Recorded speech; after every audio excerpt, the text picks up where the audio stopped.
hear what I'm saying. Once again, yeah, I have been doing this for quite a long time, ever since our town, and I don't know what year that was, but it was a long time ago. And I'm always grateful for the Gunn Theater Boosters to invite me to be a part of this Love Fest on the opening night. There's something about opening night that's just very, very special, as I think you can imagine if you know if you've been in the theater. And I'm also very grateful that we're going to see a comedy tonight. I walk about every day and I listen to NPR, and Kaiser Permanente is running ads in which they claim that laughter will make you healthy. And it's not just a psychological thing. Apparently there's a physiological effect about antibodies created or something. So think of it, folks. We're not only going to see a great play tonight, we're fighting the swine flu. Does it get any better than that? I don't think so. Anyway, The Man Who Came to Dinner by Moss Hart and George S. Kaufman was one of 7 plays that they did as in collaboration. Now, Kaufman was known as the king of collaboration. He worked his 40-some-odd plays, all but one, I think, were collaborations, with a whole variety of people, ranging from Edna Ferber, Ring Lardner, Maury Riskin, Mark Connelly. Kaufman said at one point that collaboration is like marriage without sex. He said 2 people fly above their talents.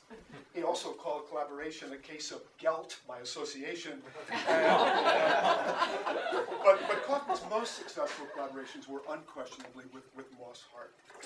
2 of their 7 are the best-known Kaufman plays. You Can't Take It With You, which Gunn did in 2001, and the wonderful play we're going to see tonight, The Man Who Came to Dinner. Now, it was a very odd collaboration and a great success story.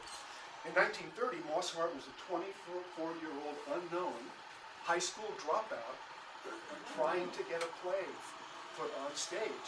And he was working on a play called Once in a Lifetime about the switch in Hollywood from the silent to the talking movies.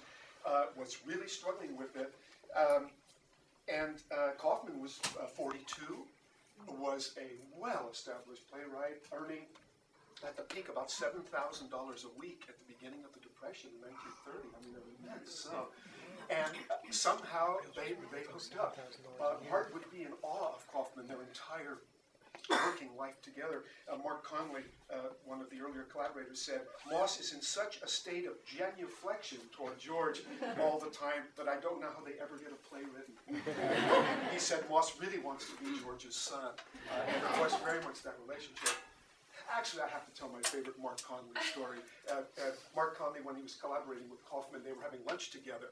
And as they were sitting there, a mutual acquaintance came up, ran his hand over Mark Connelly's bald head, and said, you know, that feels just like my wife's behind. And Connelly, without skipping a beat, said, hey, you're right, it does.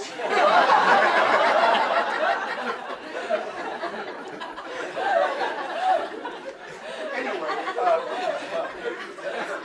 it's a little sidetrack. Anyway, producers, as a practical joke, suggested that Hart send the script for Once in a Lifetime to Kaufman, who initially refused to read it. Eventually, it's a long story, agreed to read it. They collaborated together. The play was a hit, ran for 305 performances. And on the opening night, after the play, Kaufman told the audience, this play is 80% Moss Hart's, taking virtually all credit for it. And from that point on, Hart's fortune was made, his career was made. So it's just a wonderful story. Now, we fast forward to 1938. Kaufman had for years been friends with a man named Alexander Woolcott. And Woolcott was the founding father of what was called the Algonquin Round Table. This group of literary and artistic people who met at the Algonquin Hotel for lunch quite regularly, and they were renowned for their wonderful, witty repartee. That's apparently all they did. I mean, they ate. Eating apparently was secondary, and they drank. And to give an example of the kind of wit, Harold Ross, editor of The New Yorker, was a member, as was Dorothy Parker, who at the time in the 20s was working for The New Yorker, working for Ross. The New Yorker was a notoriously hand-to-mouth operation in the early days. They just didn't have much money. And when Ross scolded Dorothy Parker for taking a late lunch and said, why aren't you at the office? She said, I went by the office, but somebody was using the pencil. And of course, it's Dorothy Parker that also said, if all the girls who went to the Yale prom were laid end to end, I wouldn't be a bit surprised.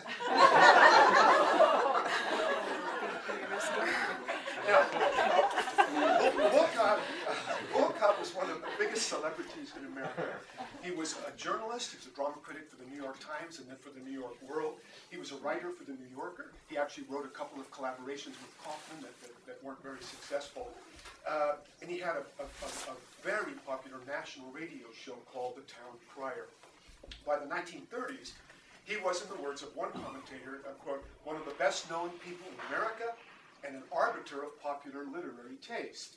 Now, I'd ask you to transfer radio to TV, and can you think of someone who fits that description? Yeah, I think Oprah Winfrey of the 1920s. But Oprah Winfrey with an edge. Wolcott was educated, he was erudite, and he treated everyone with condescension. And often with what someone called barbed wire hostility. He was displeased with Hart and Kaufman, and I'll explain why in a minute. He called Hart a, quote, groveling slum gunner, and he said that Kaufman was a second-rate hack with the ethics of a stormtrooper. Now, the cause of his displeasure was that he was pressuring Hart and Kaufman to write a play in which he could star. He wanted a vehicle that Alexander Wolcott could be the star. And they kept putting him off. They were working on 2 other collaborations at the time. And then it changed. Wolcott paid a visit. He was going to spend a weekend at Hart's country house. He got there. He demanded Hart's master bedroom and Hart's bed. He wanted a milkshake and a freshly made chocolate cake delivered to his bedside by Hart's butler, whom he denounced as insolent and dishonest, even as he was being tucked in. And then before he left, he wrote in Hart's guest book, quote, "This is to certify that I had one of the most unpleasant times I have ever spent." Okay. Now, he left, and shortly after, Hart was telling Kaufman about this, and Hart said, "Wouldn't it be awful if he had broken his leg and I had him with me for the rest of the summer?" Hart looked at Kaufman, and Kaufman looked at Hart, and they had their idea.